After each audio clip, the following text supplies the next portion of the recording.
Assalamu alaikum and hello. Again, we are going to discuss in this video about the kinds of laws.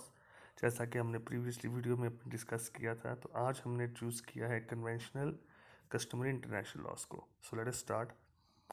Conventional law is a form of special law and it is based on agreements. Guys, special law general law को हम वैसे आगे study करेंगे, लेकिन यहाँ पे आपको simple एक बात समझना चाहिए कि जनरल लॉ ये है जो लॉ नोन टू एवरीबॉडी है. जिस तरह के आप सबको पता है कि चोरी करना एक जुर्म है और चोरी की सज़ा है, ये एक जनरल लॉ है. लेकिन अगर मेरा किसी बंदे के साथ कोई एग्रीमेंट है स्पेशल चीज़ पे, किसी भी चीज़ पे, तो उस एग्रीमेंट्स की जो शराइत है वो आपको नहीं पता. क्यों? क्योंकि वो शराइत और वो एग्रीमेंट एक स्पेशल लॉ है. और convention is basically based on agreements. ठीक है, आपके जो एग्रीमेंट्स हैं वो उन्हीं को आप कन्वेंशंस कहते हैं. अब ये एग्रीमेंट्स रिटन फॉर्म में भी हो सकते हैं, ये एग्रीमेंट्स अनरिटन फॉर्म में भी हो सकते हैं. अनरिटन फॉर्म में एग्रीमेंट कौन सा होगा? जिस तरह के मैं किसी एक आदमी के साथ, या मैं एक हमारी एक फैमिली है वो किसी दूसरी फैमिली के साथ एक एग्री कर लें कि हमने फ़लाँ मौके पे किस तरीके से अपने कामों को सरअंजाम देना है, ईद के त्योहारों पे या किसी और मौके पे. तो ये अब आपने एग्री कर लिया आपस में, तो ये जो एग्रीमेंट है इसको भी कन्वेंशन कहेंगे. So this is the reason why that is called special law, because it is not known to general people. Solomon, again, it comes whenever you are going to discuss English students, you will hear this name and again. That is Professor Solomon.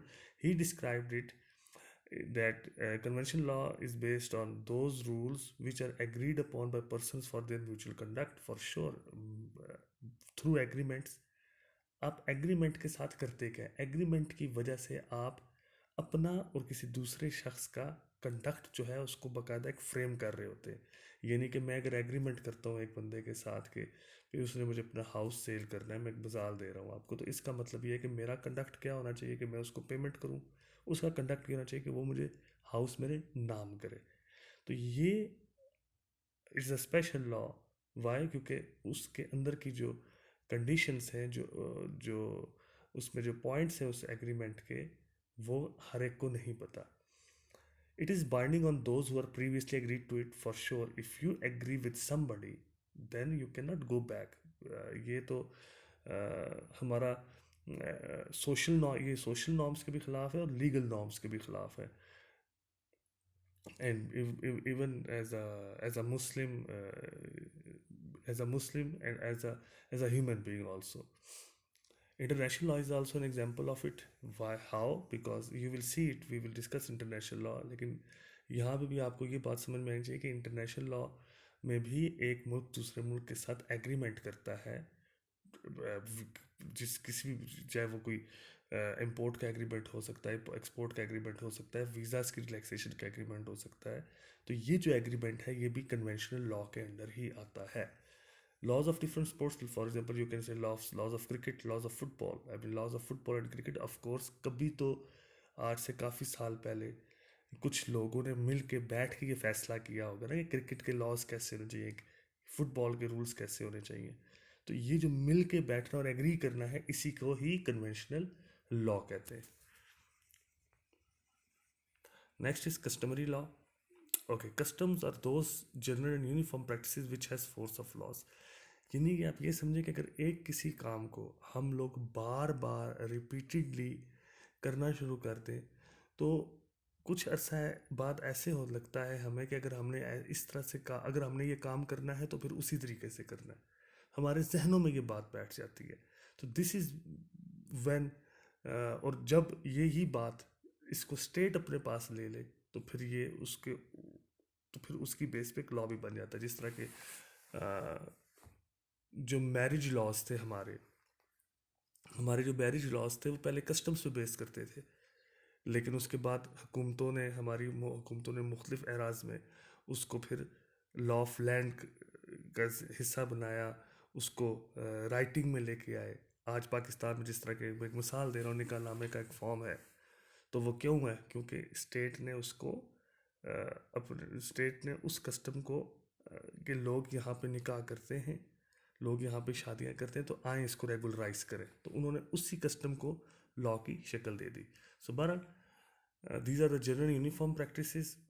General practices means that people generally do it without any fear of sanction. And uniformity means कि वो जब कोई काम करते हैं तो वो उसको उसी तरीके से करते हैं जिस तरीके से उस काम को करना है, उस काम को उनके फोर फादर्स करते आ रहे हैं। Once custom is establish it is enforced by the state. I am sorry for the mistake, enforced में इधर ई की जगह आर आना चाहिए था, I am sorry for that. Once custom is establish it is enforced by the state, meaning thereby जब एक custom formally establish हो जाता है तो उसके बाद ही उसको उसकी जो इन्फोर्समेंट है वो स्टेट करती है। Ingredients, number one is very long duration. एक जहन में अपने रख लें, कस्टम जितना पुराना होगा उस कस्टम की जो वैलिडिटी है वो उतनी ही ज़्यादा उतनी ही उसकी वैलिडिटी ज़्यादा होगी कि जब भी किसी कोर्ट ऑफ लॉ में आप जाएंगे तो आप ये कहेंगे कि भाई ये कस्टम तो हमारा फोर फादर से चला आ रहा है, हम तो इसी तरह काम करते हैं। और ये जो और हाँ, फॉर श्योर जो कस्टम है वो लॉ ऑफ द लैंड के अगेंस्ट नहीं जाना चाहिए। It should be generality and uniformity. जैसा कि मैंने पहले बताया, जनरलिटी मीन्स कि generally people observe it. Uniformity means कि उसको उसी तरीके से एक काम को किया जा रहा है, वो करते हैं जिस काम से जिस जिस तरह उसको उनके फोर फादर्स करते हुए आ रहे हैं। And that should be continuity. ये नहीं हो सकता कि आप ये कहें कि जी कस्टम जो थे वो आज से 100 साल पहले तो चला आ रहा था कस्टम, बीच में ये ख़त्म हो गया, अब हमने दोबारा शुरू किया। No, this is wrong. इस तरह से कस्टम नहीं, कस्टम वो होता है जो चला हुआ, जो चलता आ रहा हो, लोग उसको ऑब्ज़र्व करते आ रहे हो, उसको जिस तरह से वो चलता आ रहा है उसको वैसे ही ऑब्ज़र्व करते आ रहे हो और वो बहुत पुराना हो। इसकी इम्पोर्टेंस क्या है? देखें, कस्टम की हमेशा से इम्पोर्टेंस रही है। दुनिया का जो भी लॉ आप देख लें, हमने हिस्ट्री ऑफ लॉ में भी ये डिस्कस की थी बात कि अगर रोमन लॉ से अगर सिविल लॉ निकला या रोमन लॉ को अगर किसी और दुनिया के किसी और हिस्से में भी अडॉप्ट किया गया तो उन इलाकों के जो कस्टम्स थे उन्होंने उन कस्टम्स को उस लॉ का बाकायदा वो हिस्सा बने। ये ऐसे नहीं होता कि जब आप किसी भी मुल्क में किसी दूसरे मुल्क का लॉ लेके आएंगे तो एज इट इज़ आप उसको उठा के अडॉप्ट करें। नो, आपके अपने local customs they always get into this. वो हमेशा उस लॉ को थोड़ा सा मॉडिफाई कर देते हैं। बट पॉजिटिविस्ट जो हैं वो यही कहते हैं कि ये सोर्स ऑफ लॉ है, वो ये बात मानते हैं। जिस तरह के ऑस्टिन है वो यही कहता है ना कि custom is the source of law but it can not be law. Why? Because it has no sanction, there is no sanctioning power. But on the other hand जो हिस्टोरिकल स्कूल ऑफ थॉट वाले हैं वो तो यही कहते हैं ना कि नहीं, कस्टम इटसेल्फ एक लॉ है क्योंकि लोग इसको वैसे ही मान रहे हैं, इसके लिए इसको सैंक्शन की ज़रूरत नहीं होती। So, I mean, these both views are very much important to discuss, and we will discuss in the chapter of custom as a source of law. We will discuss it in detail. Next come international law. International law is a very important topic, and it's a very lengthy topic if you want to understand what is the concept of international law, what is the nature of international law. देखिए, international law basically जो बना था वो बनाया था states ने, ठीक है। जो मॉडर्न डे इंटरनेशनल लॉ है वो बना ही स्टेट्स ने मिल के बनाया था। लेकिन जब उस वक्त तो वो बनाया स्टेट्स ने था, लेकिन चूंकि इंसान ने स्पेशली जो जब इंडस्ट्रियल रेवोल्यूशन आया और उसके बाद जो साइंटिफिक एज आई जिसको जो 20th सेंचुरी, तो उसमें बहुत तेज़ी से दुनिया में तब्दीलियाँ आई। फर्स्ट वर्ल्ड वॉर हुई, सेकंड वर्ल्ड वॉर हुई और उसके बाद जब यूनाइटेड नेशंस आया तो इंटरनेशनल लॉ की जो जो इंटरनेशनल रिजीम्स थी वो पहले से ज़्यादा ताकतवर होना शुरू हो गई। तो बेसिकली इंटरनेशनल लॉ जो मुख्तलिफ स्टेट्स हैं उन्होंने मिल के बनाया।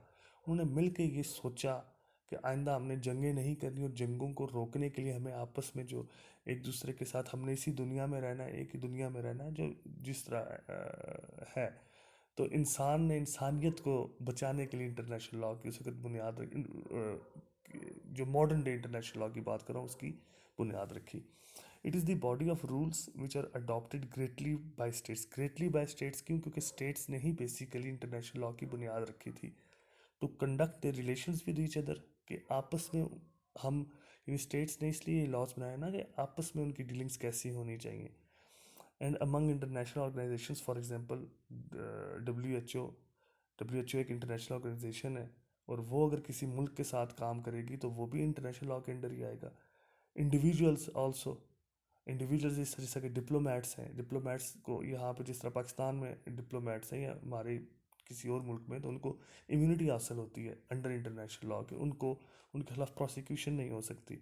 And also non-state entities, non-state entities are those entities which are not states, they are not individuals, and they are not even international organization. For example, if in some state, किसी एक state के किसी एक हिस्से में जो है वो बागी जो है वो पावर में आ जाए, और वो उधर अपनी एक छोटी सी स्टेट बना ले, जो कि बिल्कुल एक कंप्लीट स्टेट का दर्जा तो नहीं रखती, इसलिए उसको नॉन स्टेट एंटिटी कहा जाता है। States are the primary subjects of international law. You should know this. UN is the Society of Civilized United Nations. United Nations के बनने के बाद जो है इंटरनेशनल लॉ में काफ़ी ज़्यादा चेंजिंग आई, इसमें इसकी कोडिफिकेशन बहुत तेज़ हुई। WHO is example of international law, diplomat is an example of person, and international law deals with them for sure. क्योंकि देखें अब एक बहुत बड़ी इस पर जो तनकीद है बहुत ज़्यादा आती है कि इंटरनेशनल लॉ सिर्फ स्टेट्स के साथ जो है वो डील करता है, जबकि ऐसी बात बिल्कुल नहीं है। स्टेट्स के अलावा इंटरनेशनल लॉ जो है वो इंटरनेशनल ऑर्गेनाइजेशंस और अब देखें ना, डिप्लोमेट एक इंडिविजुअल होता है, जबकि इंटरनेशनल लॉ उस पर डायरेक्टली अप्लाई हो रहा है।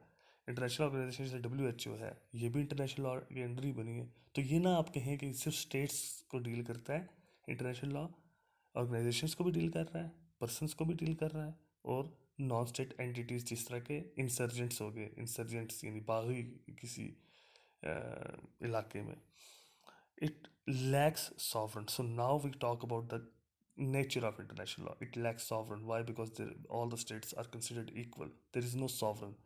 So if you talk about imperative theory of law, if you talk about Austin, the people like Austin, they don't think international law as a, they don't take international law as a complete law. They take it as a positive morality. Why? Because there is no sovereign there.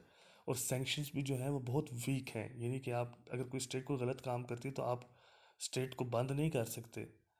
तो इस तरह से आप कह सकते हैं कि international law में थोड़ी सी वीकनेसेस हैं। It has weak judiciary and executive, जिस तरह के लोकल लॉ में जुडिशरी जो है वो स्ट्रांग होती है, एग्जीक्यूटिव होती है कि अगर किसी ने कोई गलत काम किया तो उसको फटाफट पकड़ा जा सकता है, जबकि इंटरनेशनल सिनेरियो में ऐसे नहीं होता। International law is growing due to globalisation, and this is the positive note, कि ये कहना कि जी इंटरनेशनल लॉ बहुत वीक है, पावरफुल स्टेट्स जो जिल में आता है करती है, उनको कोई पूछने वाला नहीं है। एक बात ये, यहाँ तक ये बात ठीक है कि वाकई इंटरनेशनल लॉ एक वीक लॉ है, लेकिन ये कह देना कि बिल्कुल ही नहीं है, ये भी गलत है।